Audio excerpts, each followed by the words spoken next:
Hi, yeah, thank you. Um, I'm Elizabeth Brown. I'm Vice President of MARC, and I'm standing in today for our President, Roella Sinkowicz, who is out of town.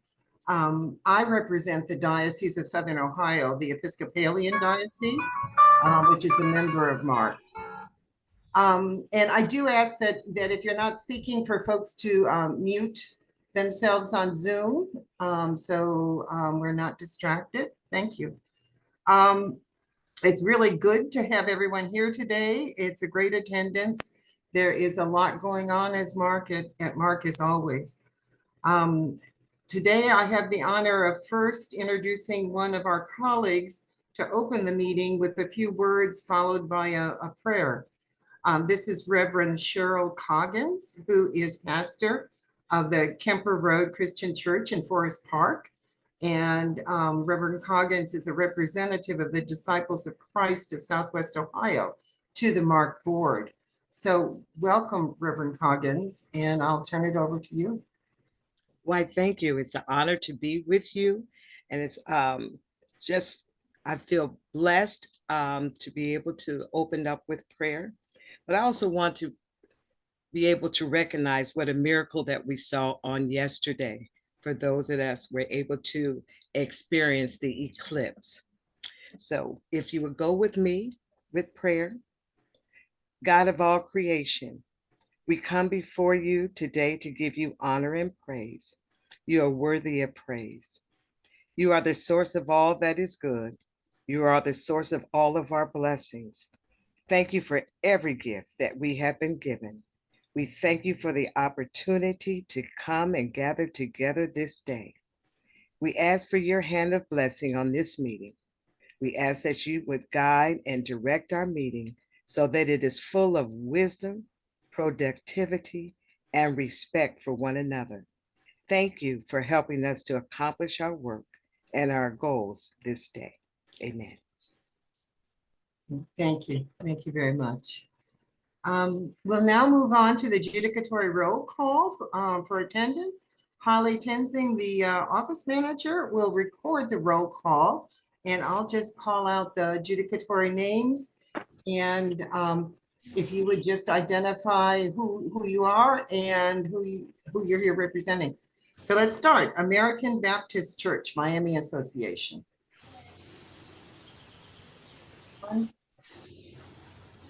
Okay. Joe Henry.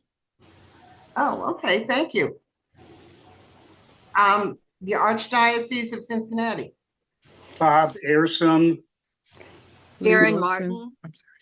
Mary Partee. Lee Wilson. Andrew Musgrave. Mackenzie Doyle. Okay, did you get that, Holly? Yep. Okay, Bernie great. Young. And Bernie Young, thank you. Patricia Whitberger just got here. Sister Patricia. Okay. Very good. Cincinnati Islamic Community Center of Cincinnati. Tyrone Jackson, Cincinnati Islamic Community Center. The Episcopal Diocese of Southern Ohio, that would be myself, Elizabeth Brown, and Sharon Montano. And Chris Kelson. Great. Who is that last person? Chris Kelson. Okay. And then Dave Teetsart, I just arrived. Okay. Surprised. Okay, David, just tell Holly who you're with. Disciples of Christ. Okay, thank you. And others with the Disciples of Christ? And I don't know. Cheryl, right? Cheryl? Right. Yeah. Okay. Okay. Jewish Community Relations Council?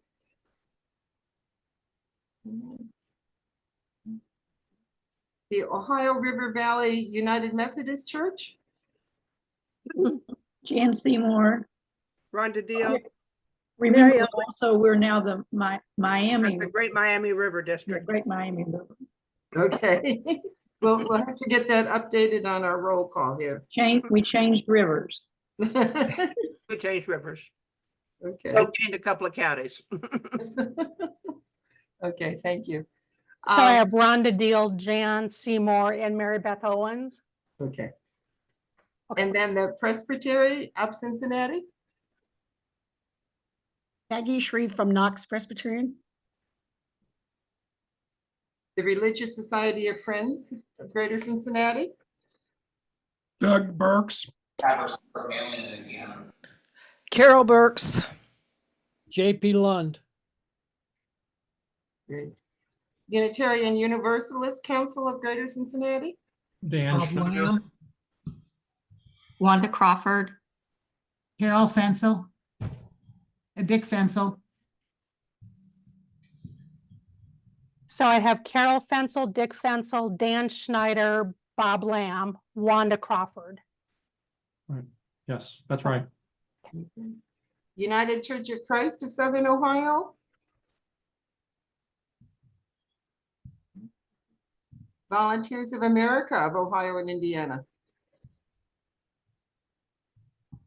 Right, and then any guests? Guests are absolutely welcome, but if you could identify yourself? Hi, it's Paul Comerick from My Neighbor's Place in Westwood. And I am Sergio Mata with Community Action Agency in Hamilton County. Great. And welcome. I'm Melissa Monick, and I'm from Ascension and Holy Trinity Church in Wyoming, and also represent the city of Wyoming. Okay, great. Thank you all. Holly, did you get everything? Do you need any clarifications? There was someone who came on who was only listed as Rusty. But I don't know if he's still with us. Yeah, Rusty. Yeah, I'm with the city of Wyoming. Okay, thank you. Okay, great. Okay, then we just quickly need to approve a minutes. The minutes of the March 13th meeting were sent out with the notice. At that March 13th meeting, the delegates and guests listened to Josh Spring, the executive director of the Cincinnati Homeless Coalition. Mr. Spring spoke on the affordable housing and the policy of connected communities and the need for that policy to include a percentage of affordable housing for those with the greatest need. Also, the Delegates Council at that meeting approved the MARC budget, the MARC 2024 budget. And the minutes can be viewed or downloaded from the homepage of the MARC website. Thank you. Is there a motion to approve those March 13th minutes? Robert Lamb, and a second. Karen Montagno. Okay, any objections? All right, the minutes are approved then. Now we'll hear, and then we need to approve the agenda. You have before you, again, it was sent out with the meeting notice, the agenda for today. Is there a motion to approve the agenda? Robert Lamb, thank you, Robert. And a second? Anyone? Jan Seymour? Any objection to the approval of the minutes? Seeing none, we will approve the agenda. We will approve the agenda. Now we'll hear from our executive director, who will give us a brief update on what MARC has been up to in the last month. Okay. Well, I'd like first to say that we had a MARC photo ID drive on Saturday, the 23rd of March. It was a Spanish-English photo ID drive. We had 100 registrations and we had 75 people who actually showed up and received an ID. Most of those immigrants are from Nicaragua, Honduras, and Venezuela. All went well, and we're grateful for that. Then after Josh Spring's presentation on affordable housing and just giving us an update given the current data on homelessness and an absence of affordable housing. He mentioned a policy that is being developed by the Equitable Growth and Housing Committee, and that City Council has been talking about with the Planning Department. And it's called Connected Communities. And Josh got into the term filtering as a way to create affordable housing, and that is in the text of the Connected Communities proposal. It isn't a policy yet. And the best way to think about it is trickle-down economics, which we know doesn't work. So we put together, myself, and the letter was approved by the MARC officers, a letter to the chair of the Equitable Growth and Housing Committee and the members, and just to educate folks, everybody with the exception of the mayor is on that committee. So it's become as important as the budget committee, which is something to think about. So we wrote a letter saying that in order for connected communities to work locally, that it would be wise to put in a meaningful percentage of affordability for those below 80% of the AMI, affordable or average median income, including those that are 30% and lower. And we also suggested a displacement clause so that if there's a building, a large building or a medium-sized building or even a small 4-unit building, that people have a place to go, because currently that, other than someone's couch. So we submitted that and I copied the mayor. So we haven't had a response, which that's the way it is these days. So I wanted to let you know that we are still concerned about affordable housing, and we are letting our voice be heard. And it's important to put that on the record. So thank you, Delegates Council.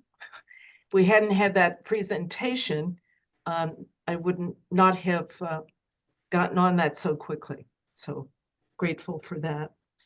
And then thirdly, at the last Delegates Council meeting, I announced my upcoming resignation. And I just repeat that today, which is right now, June 1st. It could go beyond that. Just depends. A search committee has been formed. They already have met. You probably have seen the posting on the website and on the Friends of Mark, or Mark Updates has gone out. And we're already receiving resumes. And I want to say I am not a part of the search committee, and that's a good thing. And I'll turn the rest over to Elizabeth Brown, because she's the board representative to the search committee, and she's actually on the search committee. Thanks, Peg, and thanks for the update. Yeah, I just wanted to, encourage folks to get that announcement out as far as a new executive director for MARC. The search is open now, and we're collecting resumes, and we really rely on the delegates to try to help us get the word out.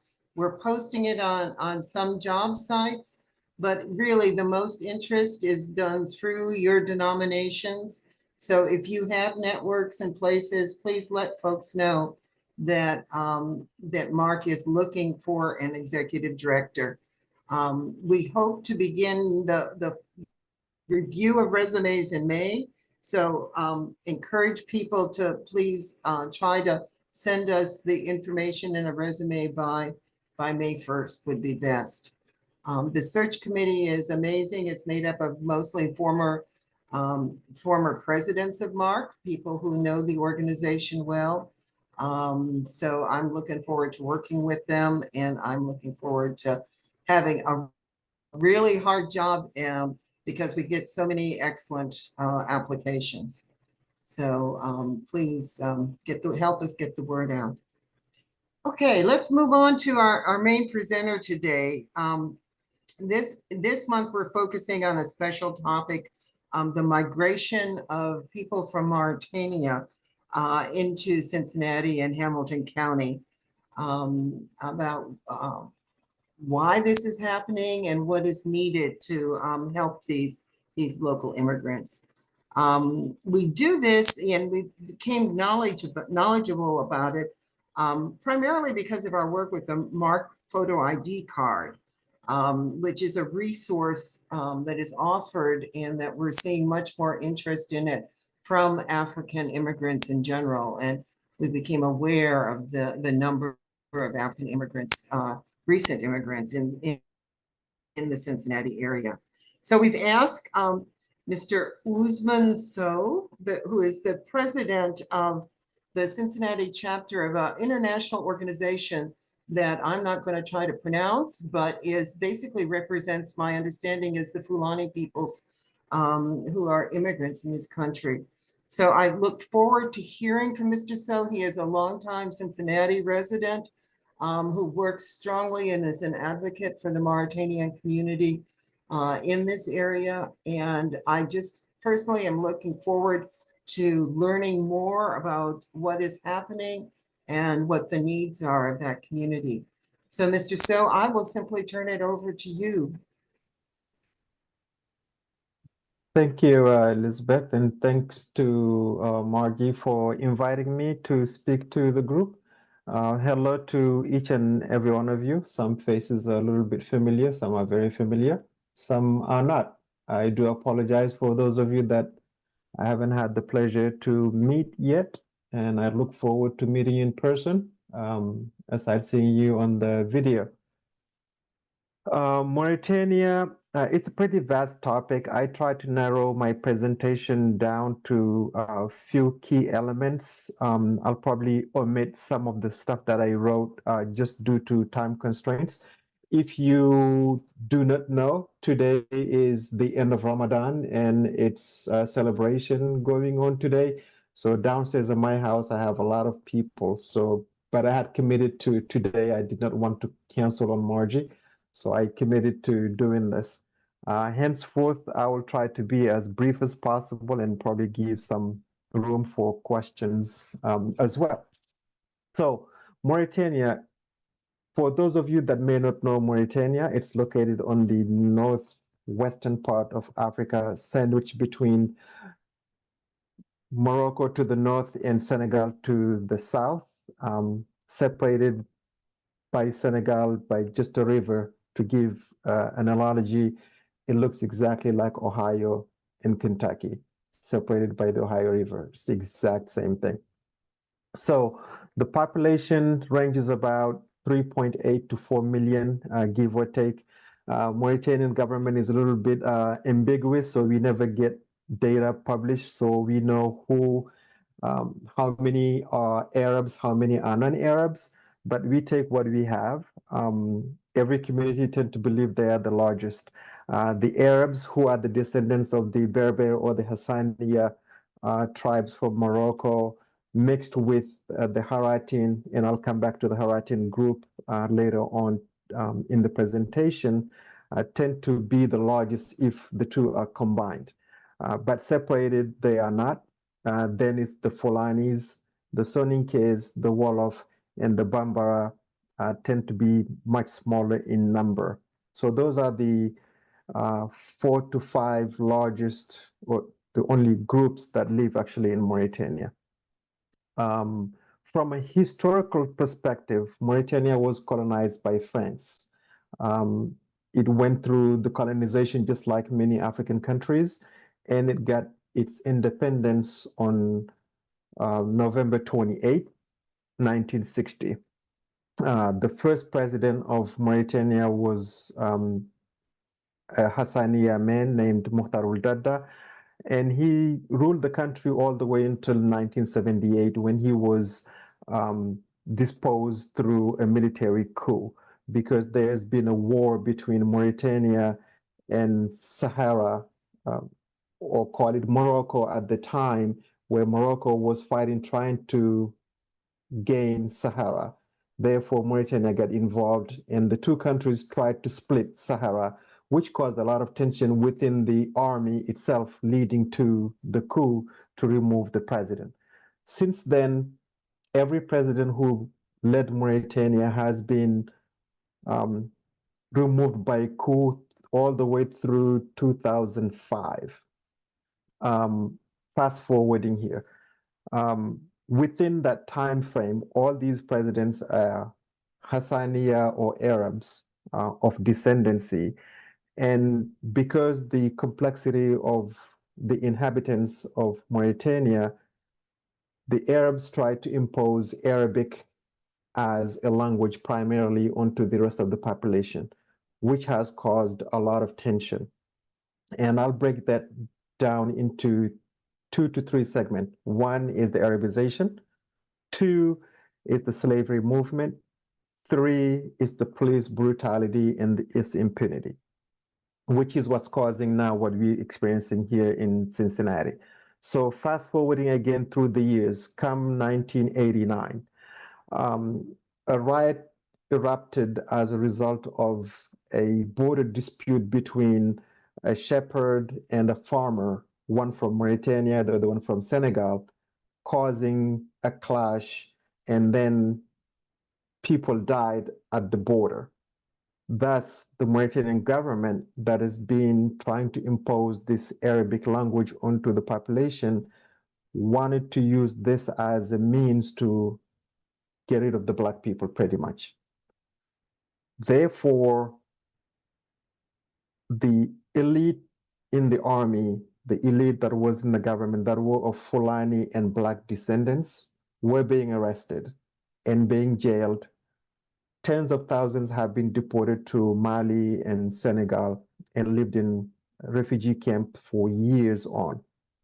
Some over the years returned, starting from 2012, but some still remain in Senegal, some still remain in Mali. And those that went back never gained either the land they had lost or the cattle they had lost or their jobs or any benefit that if they ever had. So that exacerbated the tension that existed already. In the meantime, while those people who remained in Mauritania kept being oppressed by the government, a lot of opposition parties came to life because the government opened itself for election, therefore opposition came to life. Many of the opposition parties, even though called themselves within the opposition, only 1 or 2 groups emerge as strong opposition parties. One of those is called Action for Change, and there was another one called what's the name? Movement for the abolitionist movement in Mauritania. Pretty much they wanted to eradicate the existence of slavery and its remnants in Mauritania. And these 2 groups led the opposition parties in trying to bring about some change. But their effort was met by imprisonment and continued torture by the government. So fast forward to August 2008, there was a president who was elected that people thought this president would bring about good change to level the playing field in the country and provide everyone the right to exist. But his presidency, unfortunately, was short-lived. He was the first democratically elected leader, but the military decided the way he was taking the country was not what they wanted, and they took him out. So he was gone. Then obviously all the opposition parties who had started to emerge then started to be arrested and put to jail. The major opposition party leader, Biran, who's a Haratin, meaning a Haratin is the population of Black descents that were enslaved either through wars or through occupation from the time before the French invaded Mauritania with the Crusades that were coming from the north and the east to educate people about the Islamic religion. Then people who were captured during those wars became enslaved by the Arab population. And therefore, they almost assimilated to that group where they forgot their language over time. If they were Fulani or if they were Wolof, they forget their language because they were now living with the Arabs 100% of the time. And their children lived within that community and they became Arab speakers and forgot their language over time. Hence, they are believed to be part of the Hassaniya group, but they are not accepted as a viable level in terms of society. They're not equal to the Arabs because they are Black and they were seen as slaves. So that leads us to the conversation about slavery. Even though it has been abolished in 1981 and then again abolished in 2007, and it was criminalized by the state. However, the issue, even though sensitive, it still remained prominent in the population. Amnesty International, the U.S. Department of State, Human Rights Watch has published multiple publications almost yearly to discuss this issue, but there seems to be always this sense of dependency, if you wish, of this Haratin population to the Arabs, right? Because they, even though freed, quote unquote, still felt this dependency. You know, they were in rural areas, they didn't have jobs, they did not learn any skills to allow them to thrive. And the land that they were cultivating was owned by the Arabs, so they felt connected to them, even though, quote unquote, they were freed. So it was just this ambiguity around how the Baydani lifestyle, even though they say they freed these people, but the expectation still remains to be of servitude to your previous master. So as the opposition leaders, like I said earlier, try to educate this population about their rights and about what they can do to educate themselves and become more active members of society, then these people became victimized by the same government that had outlawed slavery in the first place. So that ambiguity still remains in place. Then another tension, like I said earlier, emerged from the land grabbing of the Fulani population land. Mauritania is a vast country where the northern part is desert and the southern part, where the river is where the fertile land is. And as the desert advanced, then the northern population, which is generally the Arabs, wanted to go south for better land, for access to agriculture, for access to the water at the river. And this caused major tension because it was the Mauritanian government itself, and understand the Mauritanian government has been led through from the independence to today by the same Baydani group.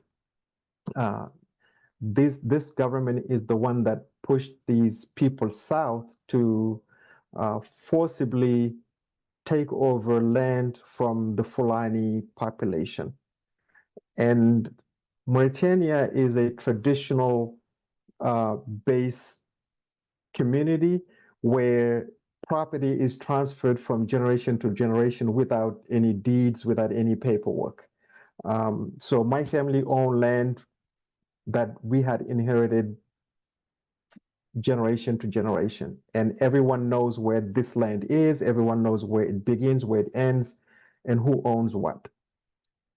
But when the government tried to force people, the Arabs down south, then they would come and claim, well, we own this land. And well, my family would say, no, you don't own this land. My family has been using this land for generations. Who are you to come here and claim this land? And obviously that caused major tension between the two communities. Situation made worse. In 2020, the Mauritanian government granted thousands of acres of land for concession to some Arab investors along the river.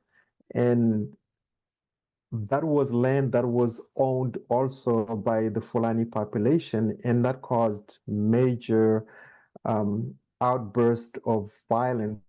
People wanted to defend what they owned, and the government wanted to take this land for mass production of rice and sorghum and corn and millet to mass produce and export.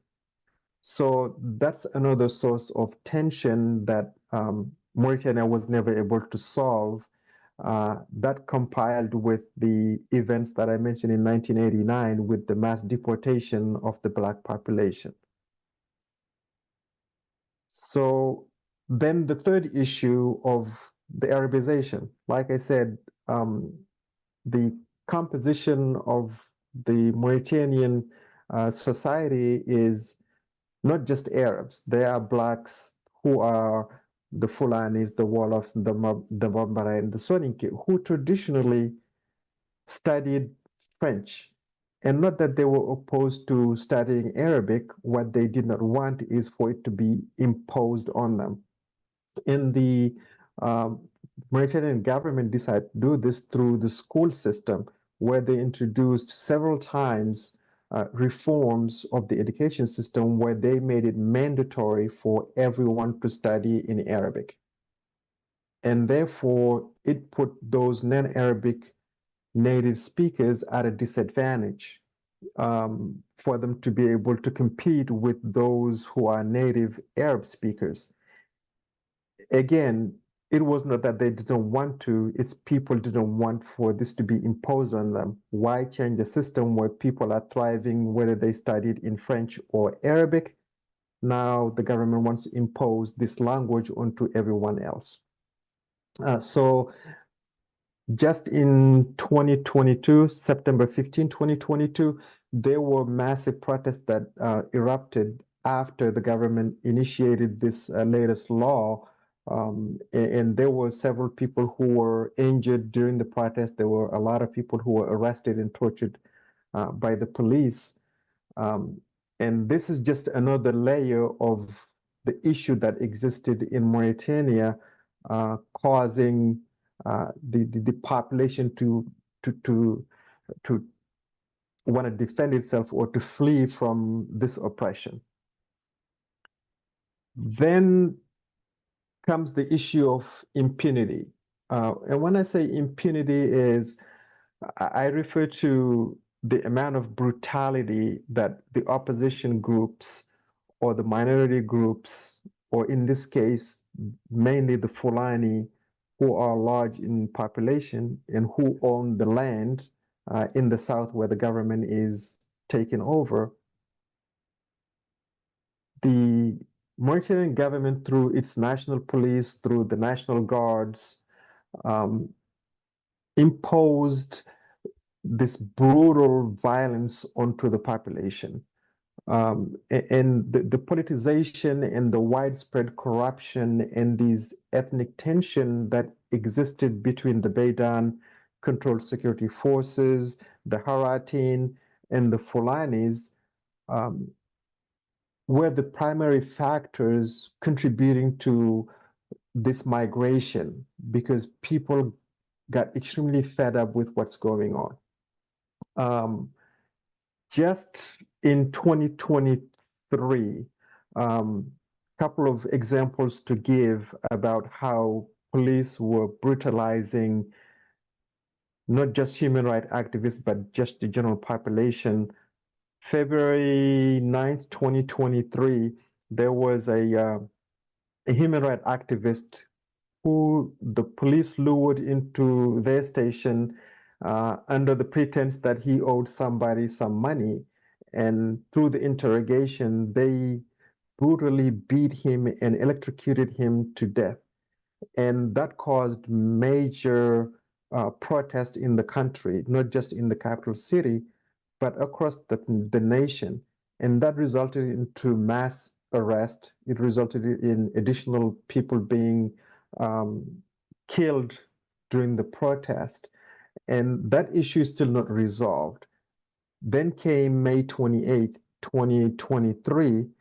Another young Fulani man was killed under extreme obscure circumstances by the police again in Nouakchott, the capital city, and they dumped his body at the hospital, pretending that he was under the influence of drugs and narcotics. Mauritania is an Islamic state, and it's rare to find drugs in the country. So that caused major protest again for people demonstrating the police brutality and the impunity that they're experiencing. We had our moment of George Floyd, as a matter of fact, in June 2022, where there was 2 police officers kneeled on the neck of a Black man until he died. And actually, that has been published by the State Department, has been published by Human Rights Watch, and it's available online for everyone to see. The pictures are there. It's pretty horrible to see. But it's just the accumulation of all these issues, from the land grabbing to deportation to mass incarceration and police brutality, that led to this massive migration of the Mauritanian youth. And unfortunately, it's mostly the youth, because they don't see themselves represented in the country. They don't see a future for themselves, and they see nothing but brutality against them.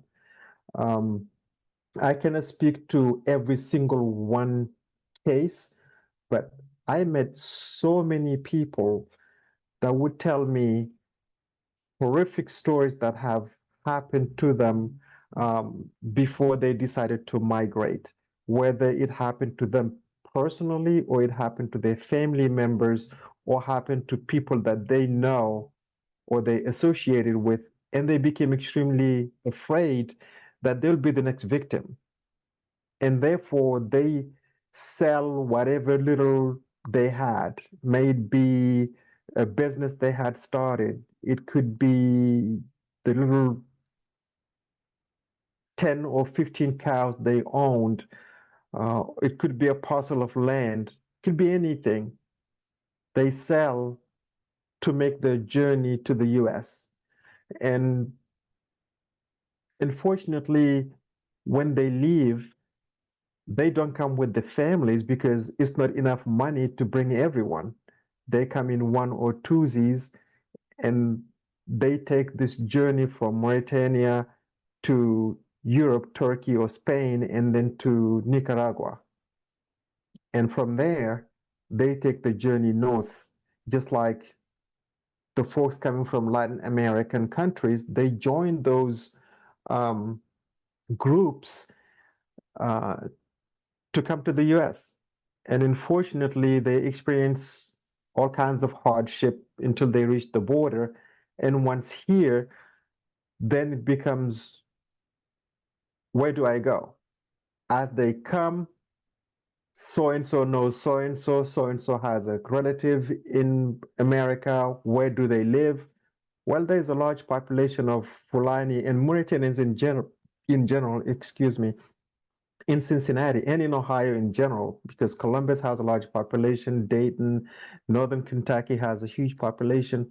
So then obviously everybody ends up where they know there is a Fulani group, because, you know, just like any migrant community, right? We tend to live in clusters. You hear there is a Mauritanian community here, you feel comfortable coming here. And now it started with, okay, it's only 2 people. Well, it's only 10. Now it's 20. All of a sudden, we're in the thousands. And I lost count, to be honest, as to how many have arrived in the Cincinnati area. People are talking in the 10,000 number. I cannot verify that, but it's a pretty huge number. And this is causing a lot of pressure. Margie spoke earlier about the lack of housing and the housing crisis. It's causing a lot of housing issues here in the city, because these people that arrived, they go to who they know, or we have a community that's established here. We will not let anyone in the street. At my house, I have a bunch of people. My friend has a bunch of people. The next, 1,000 people I know, everyone has a number of people staying with them to shelter these folks. So those folks that live in an apartment complex obviously now find themselves housing they were supposed to. An apartment that's supposed to house 2 people or 4 people, in the case of a 2-bedroom, ends up hosting in the upwards of double digits. And that's causing problem in many cities. I'm sure you are aware of the crisis that we're facing now. And that's how people are ending up here. And that's how we are having this major problem now, from a housing standpoint, from a health care standpoint, from legal representation standpoint, from food standpoint, to keep these people afloat.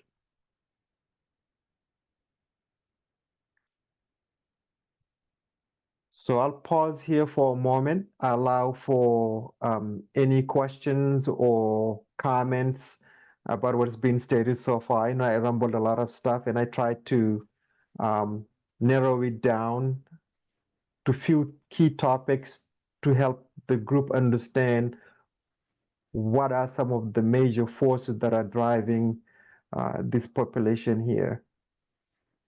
I'm gonna start with one question. Could you describe a little more about what the folks that are coming here, the recent immigrants are? You've said they're young, they're individuals, not families.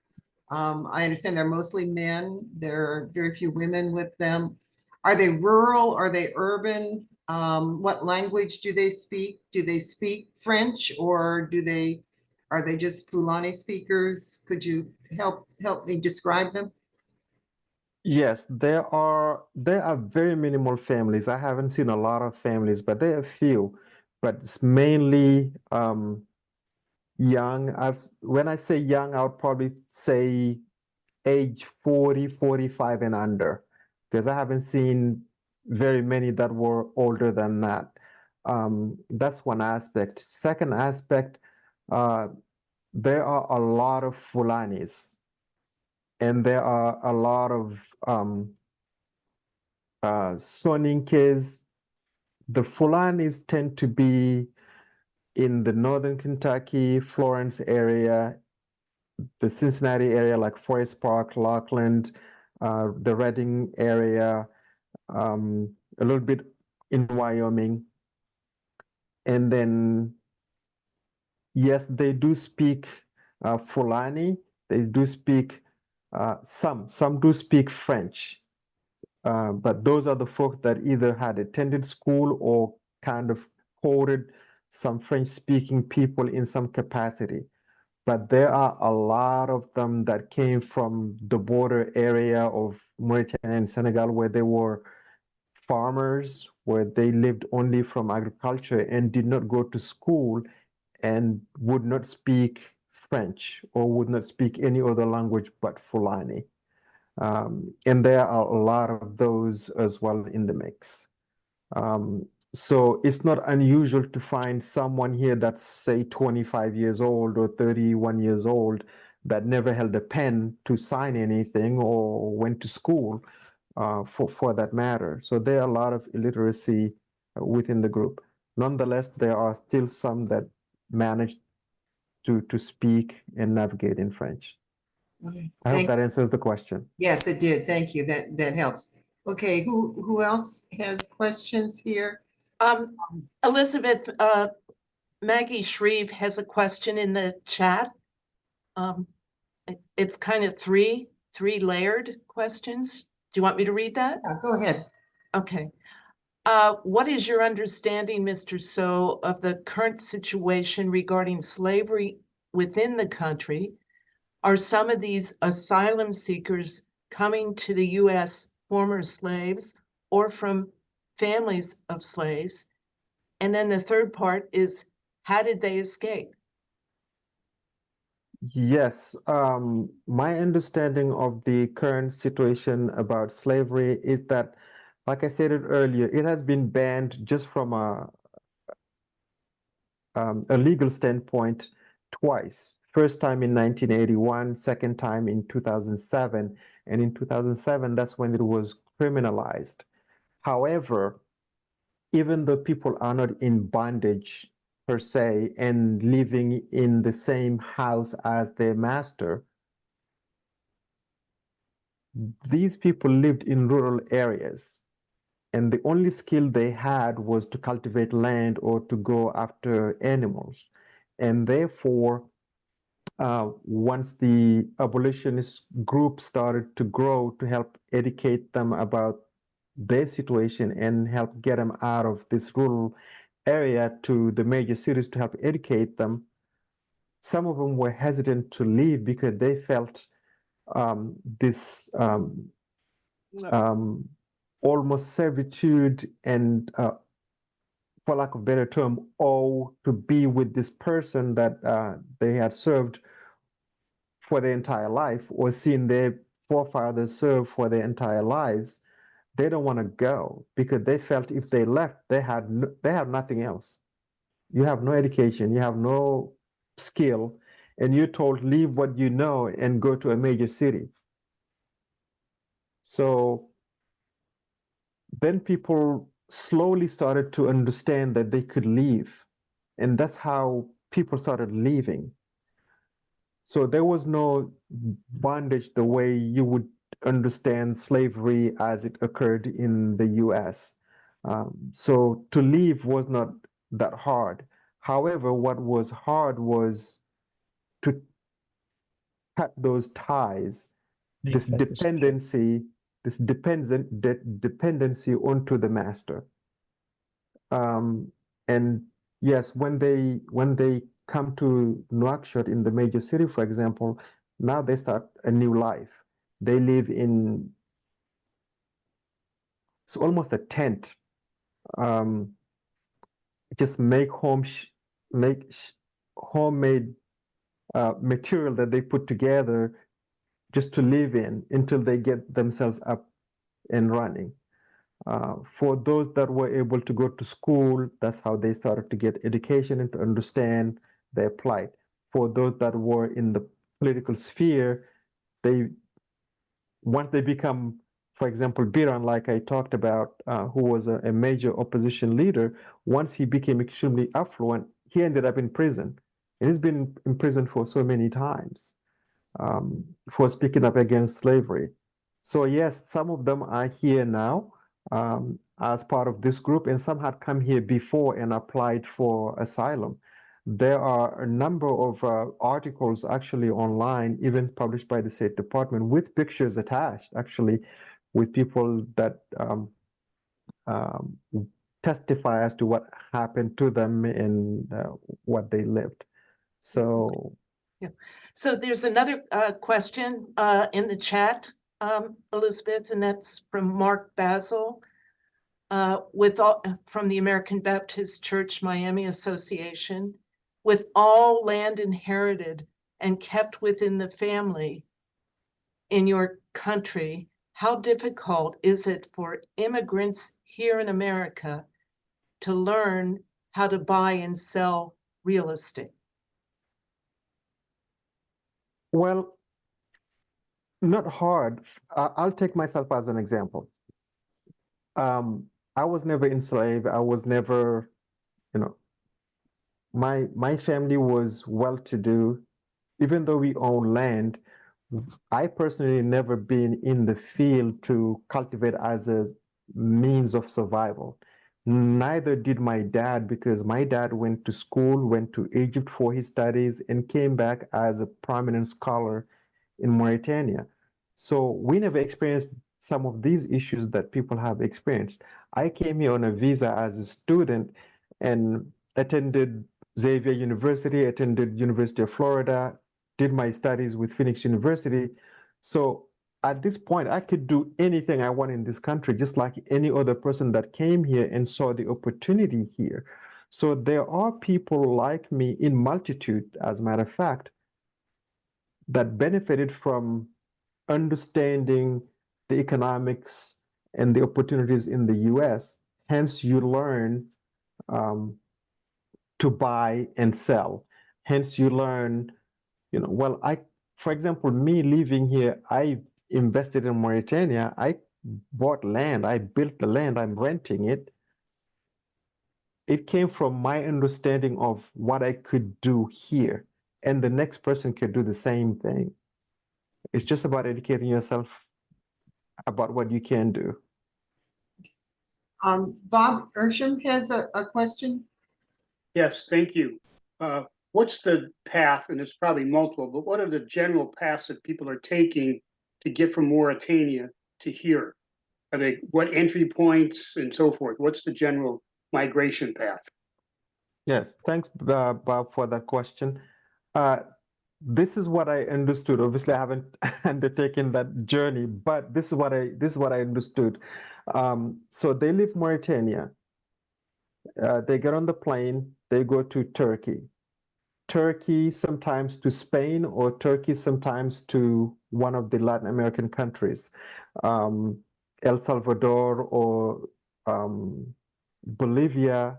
No, not Bolivia. Either El Salvador or Nicaragua. Because Mauritania to Nicaragua, it doesn't require one to have a visa. So anyone with the price of a ticket can get in all the way to Nicaragua. Now from Nicaragua, they go through all those countries, through Mexico, and then depending on which groups they were in, because these are almost channels that has been established before the Mauritanian migration started. There has been the Latin American population that's been migrating from Nicaragua and beyond coming in. So they join the same groups, and then they end up either in Arizona, in Texas, in California. I've seen a lot of people who has been released that came to Cincinnati. Their paperwork, they either went through the center in Lukeville, Arizona, or St. Louis, or they have gone through San Ysidro in California, or even Dallas, not Dallas, what's the city? I forgot the city, but they go through Texas. And once they are apprehended by, and their goal is to be actually apprehended by the border officials, to be processed by the immigration at the border, then they get released and they come to either Cincinnati or wherever they may end up in the country. Yeah, can you go on Thank and you. explain just a little bit about the legal status? Yeah, I wanted to ask, kind of follow up there too. So most of them now, at least more recent ones, are coming through the southern US border and they're requesting asylum through CPS and applying for TPS, right? Is that what's happening for the majority? So for everyone that came through the southern border, they all entered the country illegally. Yeah, okay. Therefore, the requirement is for them to fill out an asylum application. Right. And they have to prove that they have fear of persecution once they get sent back to their home country. And this is just the US law, it's not just for Mauritanians. So Then Ousmane, the form that they fill out, that they bring with them, that the government approves, isn't that called I-831? It's a document. I that- just, right? Yeah, that document is just to identify who they are, and they'll be sent, for example, to a local ICE office. For example, here in Cincinnati, there is a local ICE office in Blue Ash, so they're told to go and report to that local office to identify themselves and get registered. But they have to fill out what's called an I-589, which is the asylum application. Right. And on that application, that's when, it has several segments. One of those segments is, your biographic information. The other segment of it is what happened to you in your country that allowed you to leave your country and come to the US to seek asylum. And aside just stating that, you would have to provide proof and evidence that these things you stated have actually occurred to you. And you have to convince an immigration judge that, hey, this has happened to me. So, and this brings us to the most complex issue besides the housing, which is the legal representation. Because of the number of illegal immigrants that are in the country, those organizations that were supporting or that were doing pro bono work are extremely overwhelmed from a legal representation standpoint.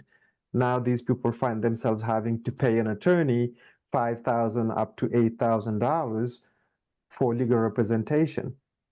That's one aspect. The other aspect is they don't even know what to say or how to say it or how to phrase it into the application, or even provide evidence, because when they left, they didn't know what they are in the store for them. They have no idea. They just think I can go to the US and then they leave.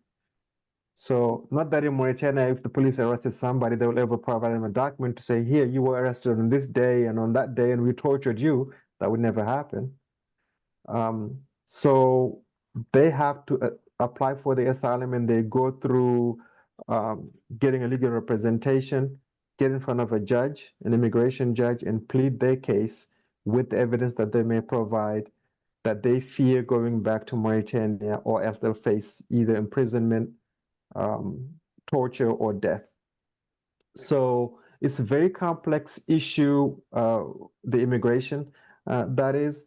And knowing where it is, some of our representatives have attempted and continue to attempt to get what's called a TPS, a temporary protective status, passed for just the Mauritanian community through Congress, so that they can get protection. But as you very well know, Congress is, for lack of better terms, extremely dysfunctional. So it's hard to get anything passed, but that's where we are now. Okay, I just wanted, can I just ask? Yeah, no, you can't, because Dave has been waiting a really long time. Okay. So I'm going to let him go first and then Peg. Okay. Okay. Yeah, I just want to clarify back in Mauritania, if I understand properly, it's the Arabs that control the military and thereby the government in Mauritania. Correct. And if we wanted to solve the root cause, so to speak, we'd have to somehow get rid of the Arab control of the government and the military, right? And I don't quite know how you would do that, but that's the situation right there, right? That would be a very good start. Okay, that was my only question. I just want to make sure I understood it right. Okay. Yes, you did. Exactly. Thank you, Dave. And Peg, go on. I'm sorry. No, it's okay. So for I'm stating this so everybody's clear. For the Mark Photo ID, we've had Mauritanians apply for that, and we held a rather 3 or 2 sessions so far. One was held at the Greater Cincinnati Islamic Center. hundreds came, but we could only serve a little shy of 200 because the numbers are great. And we were happy to do that, and we will have more. And there is staff being put in place now, finally hired. That something, another photo ID drive should be happening in May. Hopefully end of April, but I'll say May. But I do want to say that the document that folks bring to the photo ID is called an I-831 form. And they take that to the ICE office, Ousmane, and fill out in more detail what their situation is and what caused them to leave. So I state this only because by their turning themselves over at the border, this document helps them in their next steps. So it isn't as if, and this is Ousmane, this is mainly for non-Mauritanians, I'm stating this. So this is their document until they have an opportunity to explain their reasons for coming. So that it becomes a very important, simple document. And that allows us at the MARC registration photo ID drives to be able to approve them for a photo ID card. The process is slow, we're way behind, but the numbers are great. And it's important to understand those documents. So you MARC folks feel secure and know that both here and the Mauritanians themselves are working hard to establish themselves. That's my only comment. And I'm sure there are other questions. Sorry. If I may, just to tag on to what Peg said, Peg and I worked together in orchestrating that MARC ID drive at the Islamic Center of Greater Cincinnati in Westchester. And to your point, it was a huge turnout. And yes, they have that documentation, but a lot of them also have their passport. However, some do not, because when they entered the country, sometimes those immigration officials would confiscate their passport. So some do have it, some may not have it on them. That's one. Second is, the good thing is this has been ongoing for about a year now. So some of them had applied for the 589 and had now started to get the work authorization card and social security card, which allows them to get a different, state approved identification. Some of them are getting their IDs actually. So in case you see that variation, do not question to think, well, how come this person has an ID or a passport, but you don't, therefore you don't qualify. It's all mixed in. And some of them may come to you now with an Ohio ID and say, hey, I have my ID now. So if you see that, don't be surprised. But for those that still remain that do not have any sort of identification, because I know if they have the Ohio ID, we don't need MARC ID anymore. Just understand some have a passport, some may not. And I would like, Mr. Sow, could you tell us what are the needs, or if we have churches that want to help the immigrants, the population, what is it that we can do, or how can we make contact, and what are the direct needs? Not too many of us have an apartment house we can give, but what is it that perhaps some of the churches could help with? Well, there is a task force that has been established that has been working for a long time on these issues. Sergio is here. He's in one of the groups with me, actually two groups that we meet every other Thursday and discuss the issues of the Mauritanian community. But three major issues. One, like we talked about, is the legal representation. 2, it's the housing issue. 3, it's the food, and I lump food and maybe healthcare into one. Those are the major 3 issues that we're facing now.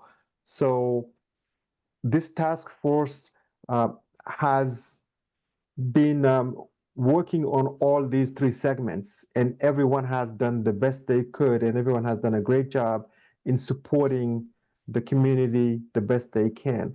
So if there are any churches that would like to join, I'll be more than happy to take the information of these churches and have them join this task force, so it becomes one unified front versus having different groups doing different things at different times, because we're all targeting the same group, right? It's the Mauritanian community. So if churches are present here wanting to participate in joining our Thursday task force, I'm sure Sergio would echo the same sentiment. We'll be glad to take them on to that group. We and may join the want efforts. to collect those congregations and forward them to Ousmane, so we have a formal entry for congregations to this. I think that may be helpful. So you have a list, Ousmane, with contact information, and that from this gathering, we formally approach the task force that's been meeting. And I think that may be of help. Yeah, there's no form to my knowledge. And Sergio, if you don't mind jumping in, to my knowledge, there is no formality to join, because we're all doing the same good work to support. If there are, to your point, maybe collect these churches' information and forward it to myself, and then I'll reach out to the I group and think let that'd them be know. great. That'd be wonderful. Yeah, and let the group know that we have additional support from the churches that would like to join our effort in this endeavor. Ousmane, I have a question. This is Melissa. Melissa, I'm sorry. Bob Ursham has been sitting patiently with his hand up for a minute. Okay. Yeah, quick one, a follow-up now. We're kind of along the process a little bit. How successful, has anybody had a hearing up at the immigration judges yet in Cleveland? And how successful has that been? Or are we still in the process? The backlog's so great that nobody from the Mauritanian community has actually gone there? Because that's the real important thing. You need to get adjudicated and get a favorable ruling. So has anybody gone that far yet? Bob, you asked very good questions. I love that. There are people that went for what's called a master hearing, where they show in front of the judge to say, Judge, Your Honor, my name is Ousmane Sow. I entered the border on this date. I'm from Mauritania, blah, blah, blah, blah, blah, blah. And I'm here to plead my case. And the judge would say, do you have an attorney? Yes. Okay. If you have an attorney, then you have to work through your attorney to get what's called an individual hearing, where your attorney, all your evidence would come on a specified date down the road to plead your case. If you do not have an attorney, the judge would say, well, I can speak to you. You need to come back here X time back and come back with your attorney. So at this point, not that I know anyone that has gone in front of a judge for the individual hearing with them and their attorney to plead the case. Now, there is a lot of, from an immigration standpoint, Ohio judges are notorious for not approving asylum cases. The approval rate in Ohio range anywhere from 10 to 12%, which is extremely, extremely low. States like New York tend to be in the 40 to 45%, and that's considered high in the nation. So it's very tough.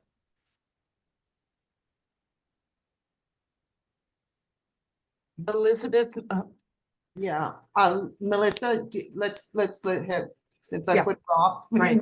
That's all right. No, and it's kind of, so I assume that one way that the churches could help Ousmane is to raise money to help cover these attorney fees. That would be outstanding. Yes. 'Cause I have a feeling that's the practical issue is where do these guys come up with this $5,000? Yeah. On the other hand, Mark has found in its local policy experience that local governments are expecting the churches to underwrite a lot of things. So it may be good for local governments as well as congregations or denominations to work together on that. Okay, I think there are some other questions, but I don't want to keep Mr. Sow too much longer from his celebrations. Yeah. So if we have one more question perhaps, and then we can move on. Elizabeth, I see a message from Sergio, so maybe if you can allow him maybe some time, that would be great to help explain Okay, what Sergio. we're doing. Yeah, let's go ahead and do that. Thank you, Ousmane. Thank you, everybody. Yeah, just generally speaking, I can, you know, get you up to date on the level of progress that we've had on any of these issues that Ousmane mentioned. And I think this is important to really understand how can we help given our capacity or limits or skill. I personally don't think money for lawyers is the best way to go because each lawyer is very expensive and we're talking about thousands of cases. So it is very unlikely that all of us together will, you know, have enough funds to sponsor everything that is needed in this case. I'm sorry about the noise in the office. So anyway, but I think what's most important, what these action groups are steering towards is to provide or to enable really these diasporas to improve their ability to earn money for themselves, even given their immigration status. So we have some plans for that, and they're a little technical, long to explain, but basically it's just to enable people to enroll themselves with the government as contractors. So they wouldn't be able to receive formal employment that way, but they can work as 1099s. So anyway, that's the short pitch. And but also regarding food, we've been very successful providing food. We have some hurdles when it comes to specialized food or culturally viable or preferable food for not only for West African diasporas, but also for other groups of immigrants. And the most difficult is housing. I hear from the county that we're short on the tens of thousands of units, generally speaking, in housing in the region. This is not just housing for immigrants, just in general. So that's a difficulty. We need the immigrant groups to be able to compete in the housing market, and for them to do that, they need to earn their own money. But there are ways to do this. So we have a plan. So just contact me if you think you can help. Anyhow, I can help you identify where can you fit in, and what kind of effort are you able to provide towards this general cause. And I think we can be really successful in the long term. We will have to be really patient with this. Thank you. Okay, thank you very much. Dave, do you have a real quick comment or question? No, you're muted. Thank you. Yeah, I think maybe it's quick. I'm just wondering if the asylum rate is so low in Ohio, what happens if they don't get approved for asylum? Are they sort of stuck? Are they going to be illegal and then possibly deported, or what? So it's a little bit complicated, and I'll try to be very brief from a legal standpoint. If an asylum case is denied, the applicant has the right to an appeal. And while one is on appeal, they stay in the country. And the appellate process can take years to be educated, because it gets sent to the Sixth Court of Appeal in Washington, D.C., and it takes a long time for that. So in the meantime, they stay in the country. That's just the short answer. Okay. Thank you. All right. Well, thank you, everybody. This has been very, very interesting, and we really appreciate you, Mr. Sow, for coming and sharing with us, and particularly for leaving your Eid celebration to do so. So thank you. You're And welcome. yeah, and thank you to Reverend Coggins for the prayer in the beginning, and all you delegates for taking your time to come here today. So, you know, for your questions, your interest, your support for Mark in general. The next Mark Delegates Council meeting will be Wednesday, May 8th at noon on Zoom. So we really do appreciate, and I ask again that you help us get word out about our job search for a new executive director of Mark. So please send that out. And thank you all, and God bless, and have a great day.